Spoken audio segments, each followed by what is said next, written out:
कोई भी क्यों ना हंसे, किंतु आप अपमानित नहीं, आनंदित अनुभव करेंगे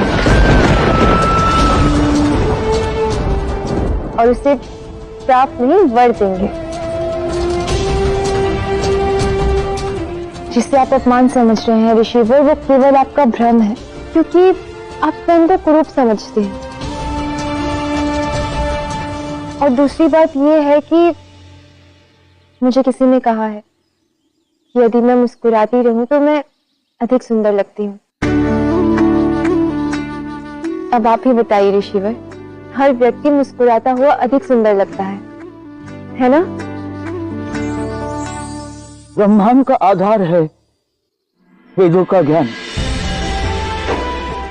जो जीवन की सुंदरता का प्रतीक है, जिसे हम ईश्वर कहते हैं, परमेश्वर कहते हैं, उसका तो कोई रूप ही नहीं है, फिर भी हम उसे अति सुंदर कहते हैं, क्योंकि उसका परम हृदय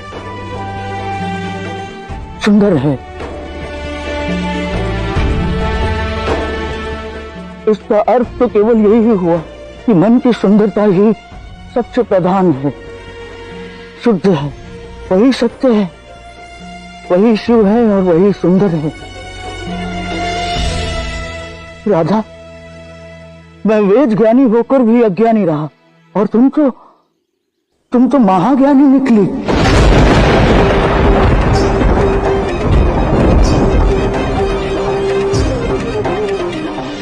तुमने मुझे समझाया कि मन की सुंदरता और ज्ञान की सुंदरता ही सबसे महत्वपूर्ण है।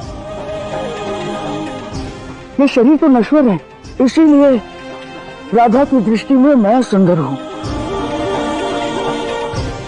राधा की मुख्य हंसी मेरे लिए अपमान नहीं, सम्मान है।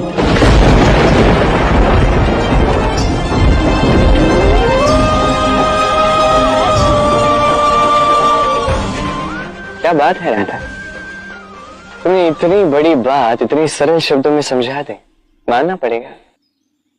अरे यहाँ पे तो कितने सारे लोग हैं जो शास्त्र ज्ञाता है, पता नहीं क्या क्या है, पर ना समझा पाते हैं ना स्वयं समझ पाते हैं। तुमने कर दिखाया। किंतु मेरा श्राप व्यर्थ नहीं जाएगा, मेरा वर साकार होकर रहेगा राधा।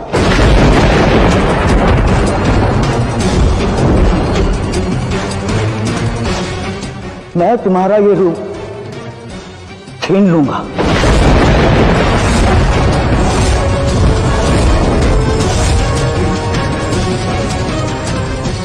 राधा, मैं ये तुम्हारा रूप छीन रहा हूं और तुम्हें कुछ ऐसा रूप प्रदान कर रहा हूं जो कभी नहीं ढलेगा। तुम सदैव किशोरी रहोगी।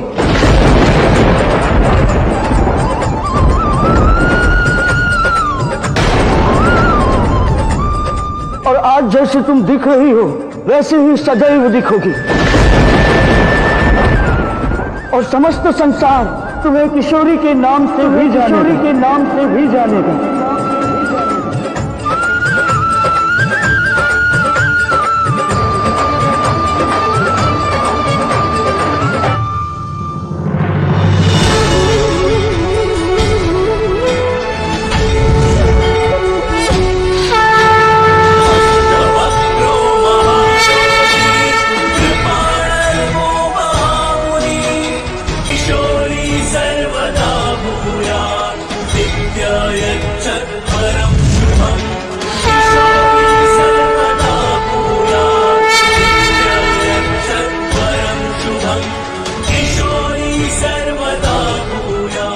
मेरी किशोरी राधा।